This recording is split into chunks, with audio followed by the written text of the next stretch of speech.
নমস্কার বন্ধুরা, দেখে নিই এবার আগামীকালের কি এনার্জি আছে। আগামীকাল তোমাদের জীবনে কি ঘটতে পারে, আগামীকাল তোমাদের জীবনে কি পরিবর্তন আসতে পারে দেখে নিই। জাস্ট প্লিজ আমাকে দেখাও কালেকটিভে যারা আগামীকাল এই রিডিং দেখছে তাদের জীবনে কি পরিবর্তন আসছে। আগামীকাল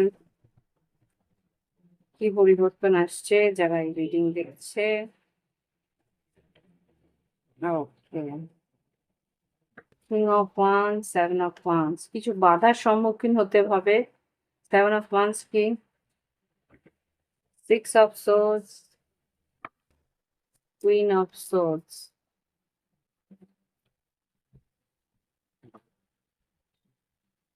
কোথাও ভ্রমণ করার পরিকল্পনাতে বাধা আসবে। কোথাও হয়তো একটা বেড়াতে যাওয়া বা ঘুরতে যাওয়ার জন্য পরিকল্পনা করছো, সেখানে হয়তো হয় টিকিট পাচ্ছ না, বা কোথাও কোনো ভাবে কনফিউশন হচ্ছে যে কিভাবে যাবে। টাওয়ার, টাওয়ার কেন?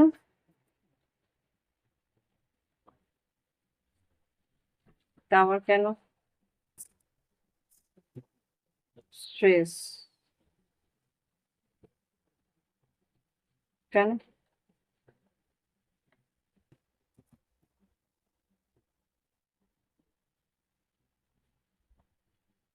হার্মেট, লাভার্স। খুব ডিপলি যখন ভাববে তোমাকে বড় একটা কিছু সিদ্ধান্ত নিতে হতে পারে, সেই সিদ্ধান্তটা আমি সঠিকভাবে নিতে পারছি না।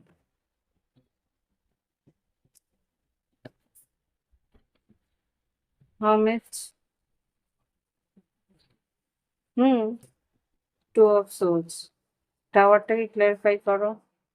জাস্টিস, ন্যায় করতে পারছো না, পরিস্থিতির সঙ্গে ন্যায় করতে পারছো না, হয় লিগেলি কিছু প্রবলেম হয়ে যাচ্ছে, রিস্ক নিতে পারছো না, যে পদক্ষেপটা নেওয়া উচিত সেই পদক্ষেপ তুমি নিতে পারছো না,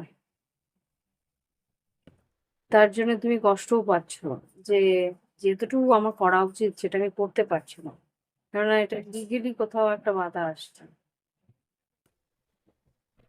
লিগেল পেপারস নেই বা কোনো রকম ভাবে সেভাবে এগোতে পারছো না, এরকম কিছু একটা হতে পারে।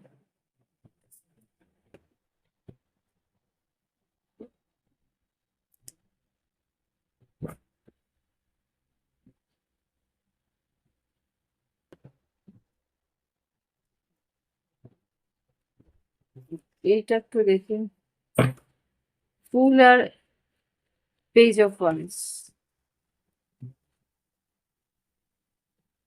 ইমোশনালি ভাবলে চলবে না, তোমাকে বলছে যে প্র্যাকটিক্যালি ভাবতে।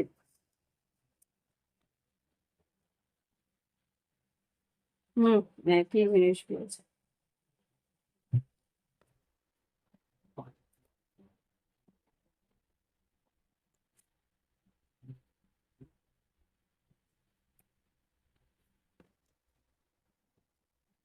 যেই পরিস্থিতিটাকে তোমার আর্থিক উন্নতি বা তোমার পারিবারিক উন্নতি আছে সেই পরিস্থিতিকে চুজ করো। এখানে তুমি হয়তো সিদ্ধান্ত নিতে পারছো না যে কোনটা চুজ করা উচিত। আর্থিক উন্নতি আর পারিবারিক সূত্রে উন্নতি যেখানে আছে সেটাই তোমাকে চুজ করতে বলছে। হ্যাঁ, বেশি অপেক্ষা করলে কিন্তু সেই পরিস্থিতি, সেই যে সুযোগটা সেটাই কিন্তু হাতছাড়া হয়ে যাবে।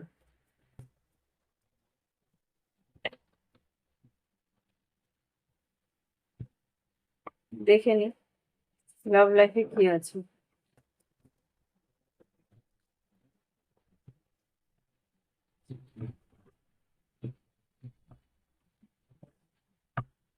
আগামীকালের লাভ লাইফে কি আছে।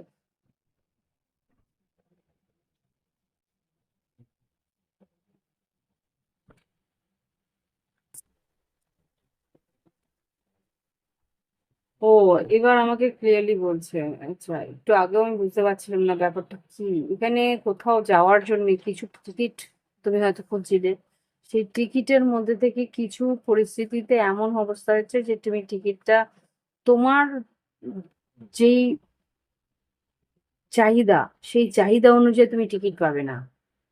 টিকিট আছে কিন্তু তোমার মনে হচ্ছে যে এরম ভাবে গেলে হয়তো ফ্যামিলির সঙ্গে যাওয়া যাবে না বা একসঙ্গে যাওয়া যাবে না, প্রবলেম হয়ে যাবে। তো বলছে যে ফ্যামিলির জন্য যেটা ঠিক সেটা তুমি সেই দিকে তুমি রিস্ক নাও, সেটা তোমার জন্য সঠিক হবে। তোমার যদি মনে হয় যে সেটা ফ্যামিলির জন্য ঠিক হবে না, তাহলে তোমার সেইটা নেওয়া উচিত। আর যদি মনে হয় যে না, ঠিক আছে, এগিয়ে যাওয়া যাবে, তোমার ওয়াইফ কিন্তু রেগে যেতে পারে বা তোমার পার্টনার রেগে যেতে পারে, তোমার বাড়ির মহিলারা কেউ হয়তো রেগে যেতে পারে। তো তাদের সঙ্গে কথা বলে, হ্যাঁ, তাদের সঙ্গে কথা বলে তারপরে সিদ্ধান্ত নাও, না হলে কিন্তু তোমার ফ্যামিলিতে প্রবলেম হয়ে যাবে, ঘুরতে যাওয়াটাই মাটি হয়ে যাবে। এখানে বেড়াতে যাওয়া ছাড়া তো কিছু দেখছি না। আর খুব সম্ভবত কোথাও ট্রান্সফার হওয়ার সম্ভাবনা আমি এখানে দেখতে পাচ্ছি, তোমার পার্টনার বা তোমার কর্মসূত্রে কোথাও বদলি হওয়ার সম্ভাবনা আছে। অফিসে তুমি হয়তো সেই মানে যারা আর কি কর্তৃপক্ষ আছে বা যাকে বললে ব্যাপারটা ঠিকঠাক হয়, তুমি চাইছো যে ঠিকঠাক একটা জায়গায় ট্রান্সফার হোক, সেটা নিয়ে একটু একটু জটিলতা থাকবে। অত্যধিক বেশি না করলে কিন্তু তোমার হাত থেকে সে সুযোগটা, মানে ইমপ্রুভমেন্টের সুযোগটা নষ্ট হবে বা কাজের সেই সুযোগটা নষ্ট হতে পারে। লাভ লাইফে দেখে নি কি আছে। আচ্ছা, take a break. Okay, chemistry, trust, committed relationship, soulmate, আর লিভ ইয়োর প্যাশন। ওকে, এখানে যেটা বুঝতে পারছি, লাভ লাইফে ভালোবাসা সম্পর্কে একটু ব্রেক পড়েছিল বা একটু বাধা পড়েছিল, কিন্তু তোমার আর তোমার পার্টনারের কেমিস্ট্রি আর তোমার পার্টনারের একে অপরের প্রতি ভালোবাসা, বিশ্বাস, সেই সম্পর্কের কমিটমেন্টটাকে একটা হয়তো চ্যালেঞ্জ করতে পারে, কিন্তু এই সোলমেট পার্টনারশিপকে কিন্তু নষ্ট করতে পারে না। Live your passion.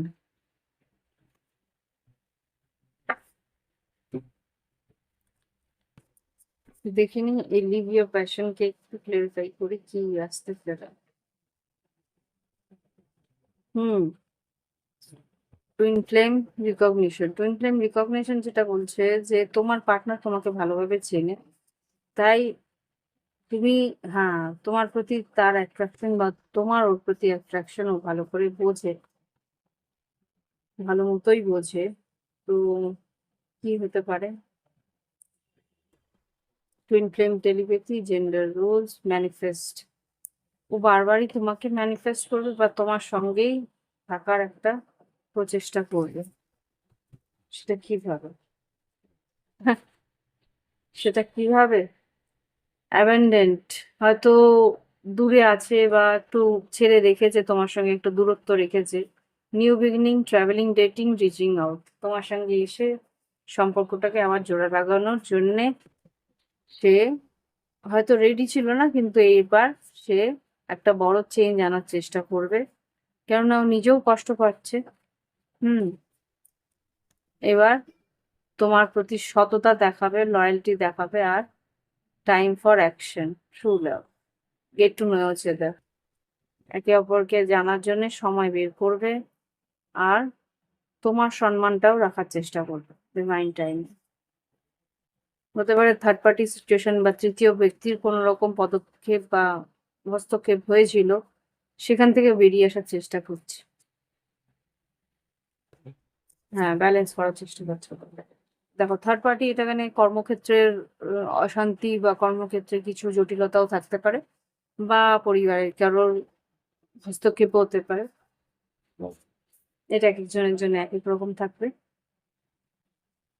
দেখে নি গাইডেন্স কি আছে তোমার জন্য। চুজ জয়, আনন্দটাকে চুজ করতে বলছে। আর নেভার গিভ আপ, হাল ছেড়ো না বন্ধু। Heal yourself, be true to yourself, one step at a time. একটা একটা করে স্টেপ নাও, একটা একটা করে প্রশ্ন জিজ্ঞেস করো, আস্তে আস্তে এগোনোর চেষ্টা করো। আর create your life of magic, যেই পদক্ষেপটা নিলে তোমার জীবনের উন্নতি আসবে সেই পদক্ষেপটা নিতে বলছে। Hide your don't hide your shadow side. তোমার মধ্যেও যদি কিছু ভুল থাকে সেটাকেও তুলে ধরার চেষ্টা করো। সেখানেও যদি মনে হয় যে ক্ষমা না চাওয়া উচিত, তাহলে ক্ষমা চেয়ে নাও। ওকে, তো এই হচ্ছে গিয়ে আগামীকালের এনার্জি। 10-10 এনার্জি, কোনো একটা কার্মিক সাইকেল এন্ড হচ্ছে। তো এই রিডিং যদি ভালো লেগে থাকে অবশ্যই লাইক দিও, কমেন্ট করো, সঙ্গে থেকে প্রাইভেট রিডিং এর জন্য ভিডিও ডেসক্রিপশন বক্সে হোয়াটসঅ্যাপ নাম্বার রয়েছে, যোগাযোগ করার থাকলে সেখানে যোগাযোগ করে অনলাইন পেমেন্ট করে নিজের ব্যক্তিগত রিডিং নিতে পারো অনলাইনে। ওকে, আজকে এখানেই রাখছি, নমস্কার।